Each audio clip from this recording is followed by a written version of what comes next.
Yan, what's up guys? Good morning sa inyo lahat. So ito na naman po si JR Doria TV. Mag-update na naman po dito sa Pasig River Esplanade Extension dito sa Arroceros Park. So dito muna tayo magsisimula guys sa Arroceros Park po. So sisilipin po muna natin itong mga steel beam na unti-unti na pong tinatayo po, no? Ayan, binaon na po dito sa Ilog Pasig, malapit po sa Arroceros Park.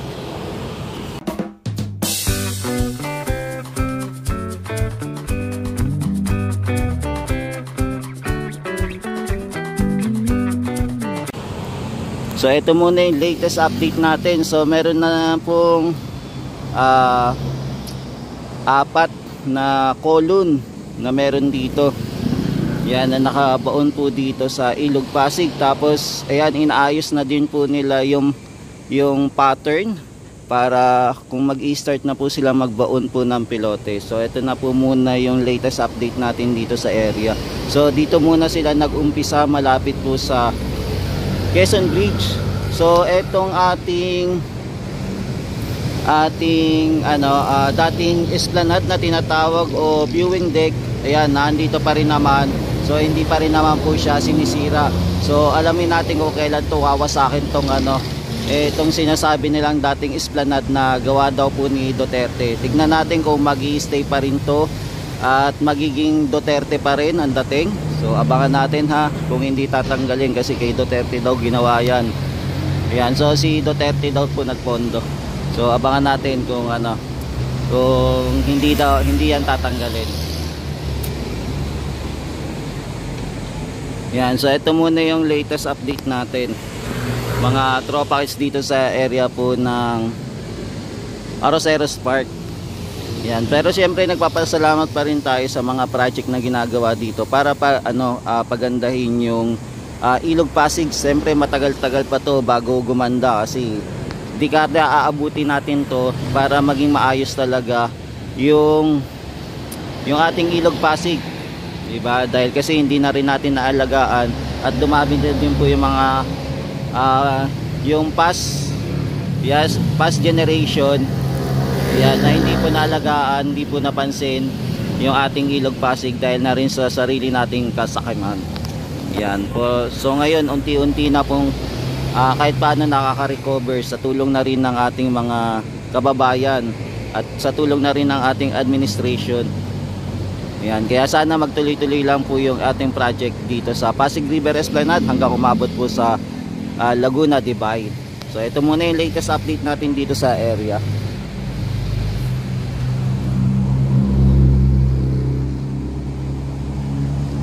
Yan, so ito po yung ganap ngayon.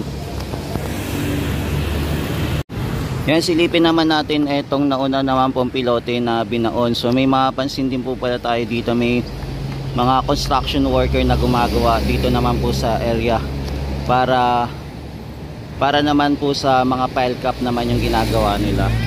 Yan, kung mapapansin nyo po. So ayun po yung ginagawa nila. Yan, may makikita po tayong, ayan, yung napapansin ko lang po isang workers po na nag-aasikaso dito. Yan, inaayos na din po nila itong mga scaffolding dito sa area. So dito naman ongoing pa rin. So ang ginagawa nila, binabawasan po nila yung excess na pilote. So binabawasan po nila. Tapos makikita din po pala natin yung barge na andun pala, nagdadala po ng panibagong pilote. Yan, so ito pa rin po yung ferry station natin na hindi na po operated, no, wala na, hindi na operation. Kumbaga sarado na siya. So hindi na po, malabo na po mag-operate. Yan, so ito muna yung quick update naman natin dito sa area malapit na po sa LRT 1 rail tracks. So lipat naman po tayo. Yan mga tropa kids, nandito naman po yung ating barge. Dito naman po sa tabi po ng MacArthur Bridge at saka po sa tabi rin po ng LRT 1. Yan. So dito po sila. Yan, nandito po yung ating barge ngayong ngayong araw na to. So today po ay June 28, 2025. So ito po yung ating mga pilote ngayon na naisampa na po dito sa barge po. Kung mapapansin nyo po, nangongonti na po yung ating mga pilote, no? Nababawasan na. Tapos ito yung mga gagamitin po sa pile cap. Nandito na pala. Ayan. So ito po yung mga box na gagamitin sa pile cap. Ayan, no? Ang laki-laki, di ba? So ito po. Yan. So nakaayos na po dito. Abangan na lang natin kung kailan naman po ito gagamitin. Ito mga pile cap na to. Kasi ito po naman yung ating mga pilote. Yan, mga pilote natin, konti na lang. Maubos na po yung pilote natin. So abangan natin kung kailan ulit po sila magdi-deliver. Tapos ito yung ating backhook naman, inaayos pa rin po. Ayan, inaayos po siya. Inaayos ng mekaniko. Baka siguro na overuse po. Yun. Tapos ito ating yung crane, nakaabang lang din po dito.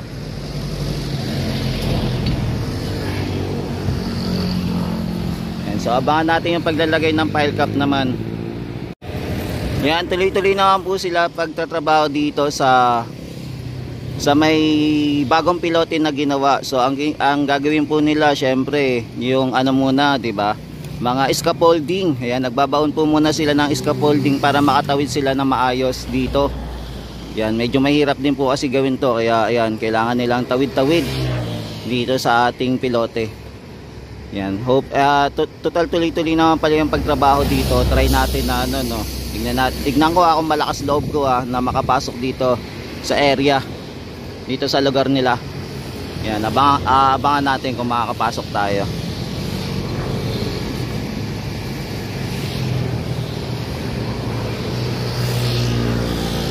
Yan, so ayan, may nakikita tayong nagtatrabaho. So may sinisipat-sipat siya, kaya lang hindi ko lang alam kung ano pinaka ginagawa niya kasi medyo malayo tayo. Yan, so eto muna ulit yung quick update natin dito. Malapit naman po sa LRT1. Yan, dito naman po tayo sa area naman na esplanade na ginagawa. So dito naman po tayo sisilip-silip. Ayan, so sa ngayon buti na lang wala pong tagas po ng tubig dito, no? Mukhang okay po. Yan, wala pong tagas ng tubig ngayon. Hindi po binaha yung ating ilalim ng MacArthur Bridge. Okay naman po. Tapos ito mga kababayan, so ito yung good news na so mukhang magsisimula na silang maglagay dito ng ating mga lamppost. So naka-ready na po yung mga lamppost natin. So ilang araw na lang, siguro baka bukas to o mamaya mailagay na po, maipwesto na po yung mga lamppost dito sa panibagong esplanade na ginagawa. Tapos ito mga baluster, so tuloy-tuloy pa rin po ginagawa. Halos parating na po sila sa dulo. Tapos yung atin naman yung mga railings po, ngayon yung concrete railings okay na po, tapos na po, hindi na po siya naka precasting. Ang meron na lang po naka precasting dito yung pinakaharap na lang po. Eto, so baka mag-aantay pa sila yung iba pang baluster para ikabit pa po. So abangan natin kung kailan po nila ulit ikakabit. So eto na po yung itsura ng ating esplanade. Grabe, ang ganda na. Ganda na po ng esplanade natin. Konting kembot na lang po, matatapos na to. Yan, so yung inaabangan nating lamppost na ikakabit. Tapos yung pader mukhang okay na rin naman. Yan, nakapagtabo na din po sila ng mga bato-bato dito na ilagay na rin po dito sa extension po ng pader. So ayan na, ito na po yung itsura ng ating bagong esplanade na extension po, na ilang kembot na lang aabot na po sa MacArthur Bridge. So ito po yung itsura nya. Yan, so ang mga kababayan natin dito maagang nagtrabaho, no? Kahit Sabado po nagtratrabaho pa rin po sila.